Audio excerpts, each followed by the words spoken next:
Hello everyone, welcome সবাইকে। সবার রান্না করে থাকে এমন কিছু কমন মশলা দিয়ে আমি ছোলা রান্না করে থাকি, আর খেতে অসম্ভব মজার হয়ে থাকে। সেই ছোলা রেসিপিটা আপনাদের সাথে শেয়ার করার চেষ্টা করছি। আশা করছি ভিডিওটি আপনাদের সবার কাছে ভালো লাগবে। আর ভিডিওটিতে একটা লাইক দিতে ভুলবেন না। আর আপনাদের সবার কাছে আমার রিকোয়েস্ট, প্লিজ আমার চ্যানেলটি সাবস্ক্রাইব করবেন এবং পাশে থাকা বেল আইকনটি অন করে রাখবেন আমার পরবর্তী ভিডিও নোটিফিকেশন সবার আগে পাওয়ার জন্য। চলুন এবার আমরা ছোলা রান্নাতে চলে যাই। প্রথমে আমাদের লাগবে ছোলা। একটা মিক্সিং বোলের মধ্যে 1 কাপ ছোলা পরিষ্কার করে ঝেড়ে বেছে পরিষ্কার করে আমি ভিজিয়ে রাখবো। এখন বেশি করে জল দিয়ে ভিজিয়ে রাখতে হবে, 7 থেকে 8 ঘন্টা এভাবে ভিজিয়ে রাখতে হবে। যদি আগের দিন রাত্রে ভিজিয়ে রাখেন তাহলে আরো ভালো হয়। 7-8 ঘন্টা ভিজিয়ে রাখার পর ছোলাগুলো দেখেন ফুলে ডাবল হয়ে গেছে। আর আমি একদম পরিষ্কার জলে ধুয়ে নিয়েছি, একদম পরিষ্কার করে। 1 কাপ ছোলা 2 কাপ হয়ে গেছে। আমি আপনাদেরকে মেপে দেখিয়ে দিচ্ছি। মেজারমেন্ট কাপের 1 কাপ দিয়েছি, এখন ফুলে এগুলো ডাবল হয়ে 2 কাপ হয়ে গেছে। দেখেন এখানে 2 কাপ ছোলা হয়েছে। এই ছোলার মধ্যে এখন আমি দিয়ে দিব মিডিয়াম সাইজের একটা আলু, চোখো করে কেটে দিয়েছি ছোট ছোট করে। বেশি আলু দিলে আবার ভালো লাগবে না। এবার দিয়ে দিচ্ছি পরিমাণ মতো জল।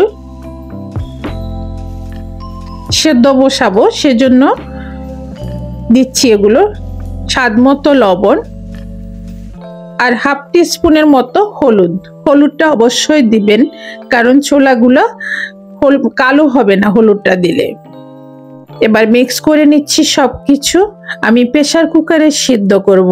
এমনিও সিদ্ধ করা যায়, তবে অনেক সময় লাগে, সেজন্য আমি প্রেসার কুকারে সিদ্ধ করে নিব, খুব দ্রুত যেন হয়ে যায়। প্রেসার কুকারে আমার মনে হয় 8 থেকে 10 মিনিটের মধ্যে এটা হয়ে যাবে। আমি প্রেসার কুকারের মধ্যে ছোলাগুলো ঢেলে দিয়েছি। এবার মুখটা লাগিয়ে নিচ্ছি প্রেসার কুকারে। আমি 8 থেকে 10 মিনিট পর ছোলাগুলো ঢেলে নিব। 2টা ছিটি উঠলেই কিন্তু হয়ে যায়, এরপর দমে রেখে দিবেন। এরই ফাঁকে আমি একটু মশলা করে নিচ্ছি। এখানে প্যানের মধ্যে 2 টুকরো দারচিনি, 2টা এলাচ, 4-5টা গোলমরিচ, 1 চা চামচ জিরা হালকা ভেজে নিব। একদম লো হিটে হালকা করে ভেজে নিব। খেয়াল করবেন যেন পুড়ে না যায়। এই মশলাটা শুধু লাগবে, এর অতিরিক্ত মশলা লাগবে না। এটা আমাদের সবার ঘরে আছে, কম বেশি সবার রান্নাঘরে এটা আছে। মশলাটা ভাজা হয়ে গেছে, এবার নামিয়ে হালকা একটু ঠান্ডা করে তারপরে এরকম মিহি গুঁড়ো করে নিয়েছি। দেখেন একদম মিহি করে গুঁড়ো করে নিয়েছি, যেন দানাদার না থাকে। এবার আমরা মূল রান্নাতে চলে যাচ্ছি। প্যানের মধ্যে দিয়ে দিব 1/4 কাপ তেল। এটা সয়াবিন তেল। আমরা রেগুলার যে তেল দিয়ে রান্না করি সে তেল দিয়েই আমি ছোলাগুলো রান্না করব। তেলের মধ্যে 2টা শুকনো মরিচ দিয়ে দিব। শুকনো মরিচগুলো তেলে ভেজে নিব। তেলে ভাজলে দেখবেন তেলের মধ্যে খুব সুন্দর একটা শুকনো মরিচের ফ্লেভার থাকবে। এই ফ্লেভারে আমি ছোলাগুলো ভাজবো। এরকম ভাবে যদি করেন দেখবেন খেতে ভীষণ ভালো লাগে, খুব সুন্দর একটা ফ্লেভার থাকে ছোলার মধ্যে। এবার মরিচগুলো আমি তুলে নিচ্ছি। ওই তেলের মধ্যে দিয়ে দিচ্ছি 1/2 কাপ পেঁয়াজ কুচি। পেঁয়াজগুলোকে হালকা করে ভেজে নিব, খুব কড়া করে ভাজবেন না। হালকা একটু যখন ভাজা ভাজা হয়ে যাবে তখন অন্যান্য মশলা মিক্স করব। গ্যাসের ফ্লেমটা লো টু মিডিয়ামে রাখবেন, তাহলে খুব সুন্দরভাবে পেঁয়াজটা ভাজা হয়ে যাবে।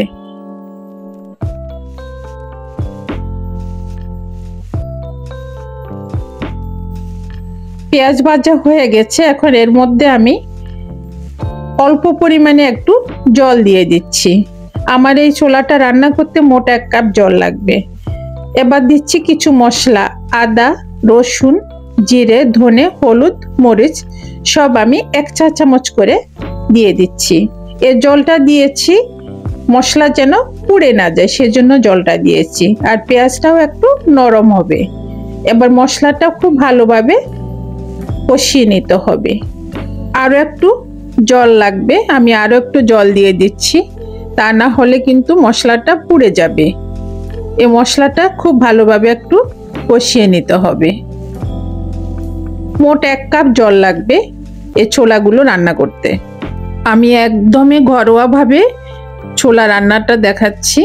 আমি যেমন রান্না করি ঠিক আপনাদের সাথেও সেটাই আমি শেয়ার করতেছি। আমাদের সবারই ঘরে এই মশলাগুলো থাকে। এবার ছোলাগুলো দিয়ে দিব। ছোলাগুলো আমি সেদ্ধ করে তারপরে জল ঝরিয়ে এখন সরাসরি মশলার মধ্যে দিয়ে দিয়েছি।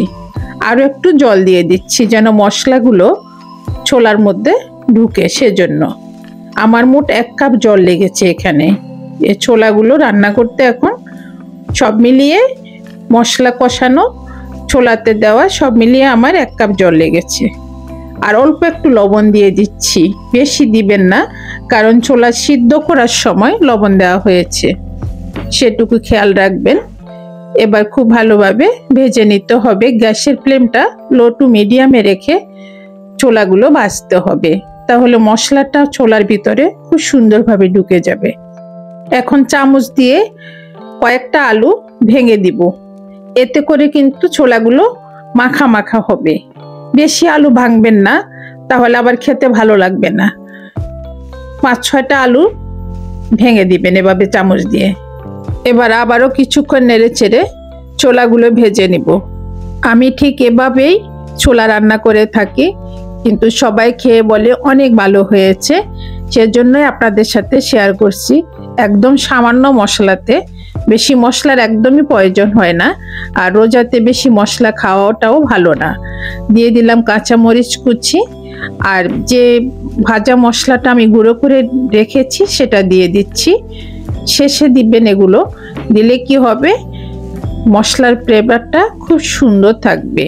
এটা তো আমি আগে ভেজেই রেখেছি, সেজন্য এখানে আর এটা বেশি ভাজার দরকার নেই।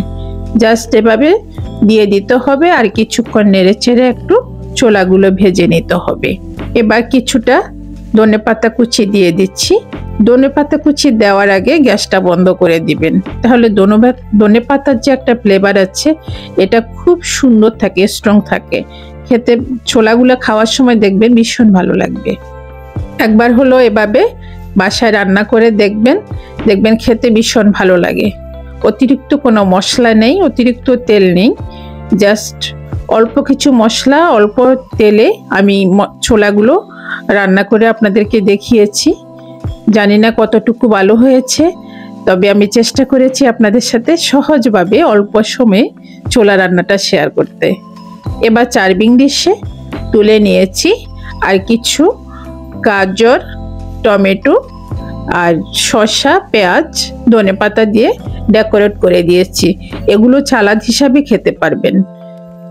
আমি তো ছোলার সাথে গাজর কুচি,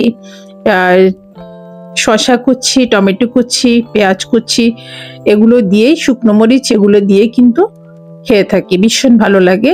তো এখানে আমি কুচি করে দিইনি, জাস্ট দেখার সৌন্দর্যে একটু সুন্দর করে কেটে ডেকোরেট করে দিয়েছি। সবাইকে অনেক ধন্যবাদ।